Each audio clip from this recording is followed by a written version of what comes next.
Hi, I'm Amy Eisenstein, and I'm here with Susan Holt, who's the founder and president of the Vision Philanthropy Group.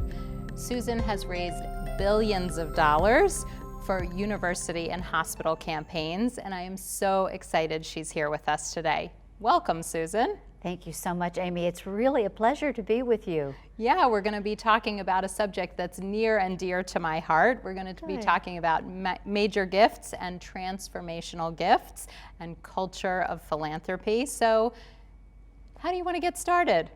Well, first of all, I want to thank you for the wonderful introduction that you gave to me. And I have had a distinct pleasure of being a part of major philanthropic efforts that have raised billions of dollars for universities and medical centers, academic medical centers, but I didn't do it alone.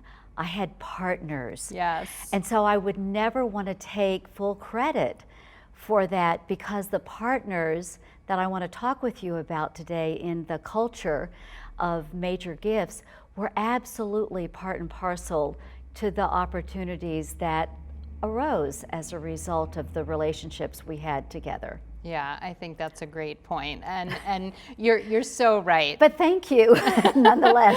Yes.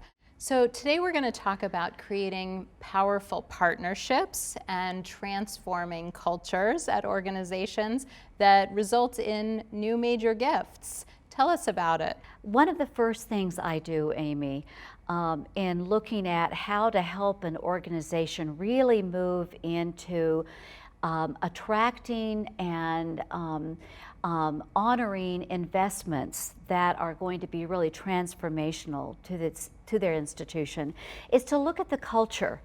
What is the culture of that organization that supports or maybe does not support major gift relationships? And it's very different in a special event world. We tend to be more transactional than in terms of building relationships for the long haul. Now, some of that's absolutely understandable because we have great pressures on us to achieve our goals each and every year. And so there's a strong push, I think, to go back to what we know, what we've done, rather than maybe investing more in terms of the long haul, where we may not be ready to ask for that major gift in this particular fiscal year. But to answer your question, to go back, one of the first things that I do is to look at the culture. That is the attitudes, the behaviors, the way in which everyone in the organization, internally as well as the board, which is a part of our internal kind of external mix, are relating with one another, and what are their impressions and feelings about philanthropy. Do they think of philanthropy as these investments in our noble mission, and do they project it as such? Or is it fundraising that's kind of put out there on the side that maybe none of us really want to talk about or necessarily honor, because talking about money and asking for money makes us really nervous. Yeah. Right? Yeah. I know. I'm sure you've seen that in your career. Of course. So let me give you an example. Yeah. One of the first things that we do is look at what happens in the board meeting of an organization. Sometimes there are foundations that may be separate, and that's what they're there to do. The supporting organization may be a foundation, and hopefully they're going to be spending a lot of time talking about the mission, the impact of the giving, and the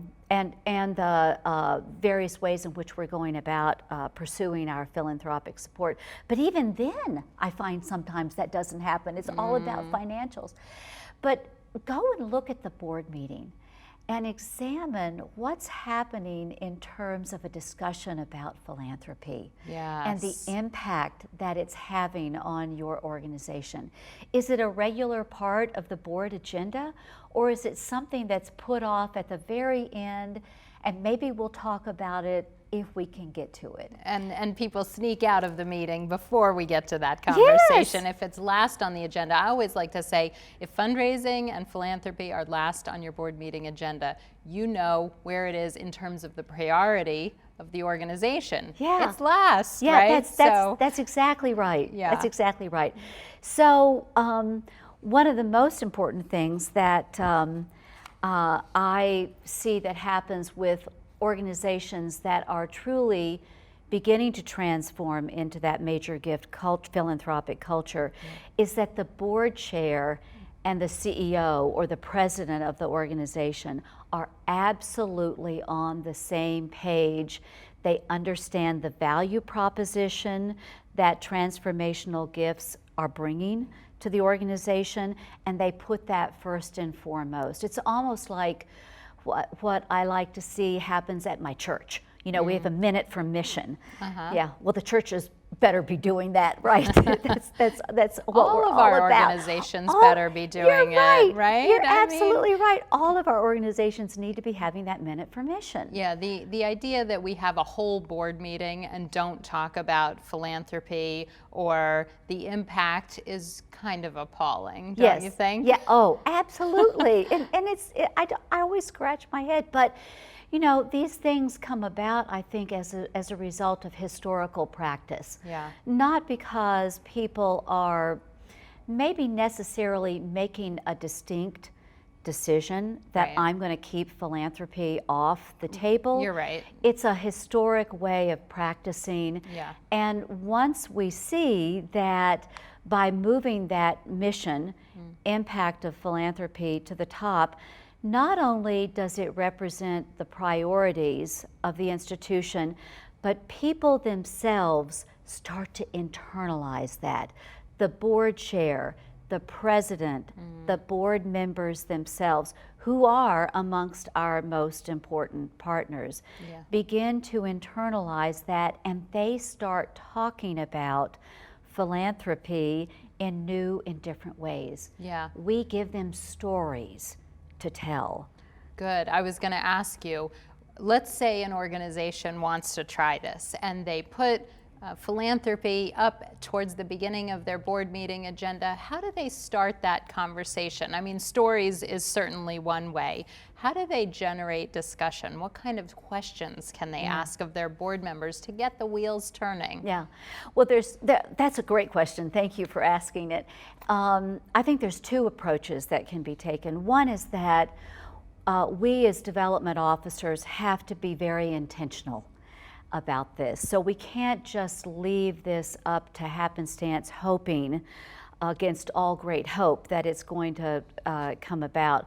One of the things that I think is so helpful is when the board chair will say to the group, and we can help prep them in doing this, is saying, you know, it's really important that our philanthropic agenda be front and center on our agenda of our board meetings. Yes. That needs to be said. Yes. Don't let it hopefully, you know, seek through the cracks that people are going to pick it up. And if you're moving it, be intentional and let everybody know we're doing this with the intention of having a more thoughtful, strategic culture of philanthropy. Yes. Right? Yes. This is one of the first steps we're taking to go in that direction. That's right.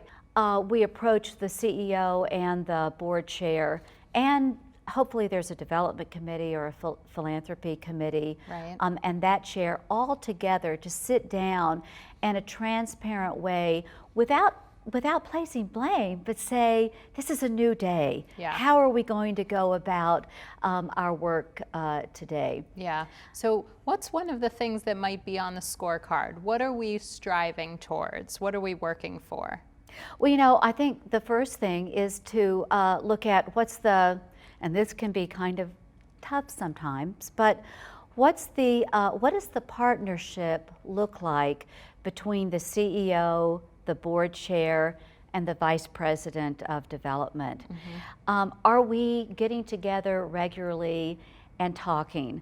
Are we regularly as a triumphant, as a trio, getting together and looking at where we're going in both our philanthropic culture, but then also our outcomes. Yeah. And so oftentimes I find that those are isolated, siloed conversations. Yeah.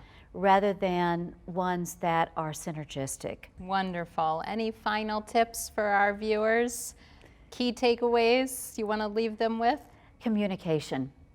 So, when I look at great partnerships, there are all kinds of great partnerships out there in the world, right? It's partnerships with our colleagues at work. It may be partnerships with our spouse or partner. And I look at what's absolutely the key element to making that be a successful partnership. And it almost always comes down to communication. So true. So I guess what I would want to leave with our viewers is examine carefully, not just yourself, but maybe with your team. Sit down with your development team, and when you finish one of those major gift prospect reviews and everybody's really kind of tired, do something that's maybe going to be a little bit uplifting and put us in a different frame of mind, and look at how are we communicating, and do an assessment of that and create a scorecard. How are we communicating with our internal colleagues to create new alliances and new partnerships that are intentionally communicated? Beautiful. Susan, thank you so much for being here. It's been a pleasure talking with you. Well, it's really fun speaking with you too, Amy. It's a pleasure, and thank you for inviting me to join you today. Thanks so much for joining me. For even more videos, interviews, tools, and resources, I hope you'll visit my website, amyeisenstein.com, and subscribe to my weekly newsletter.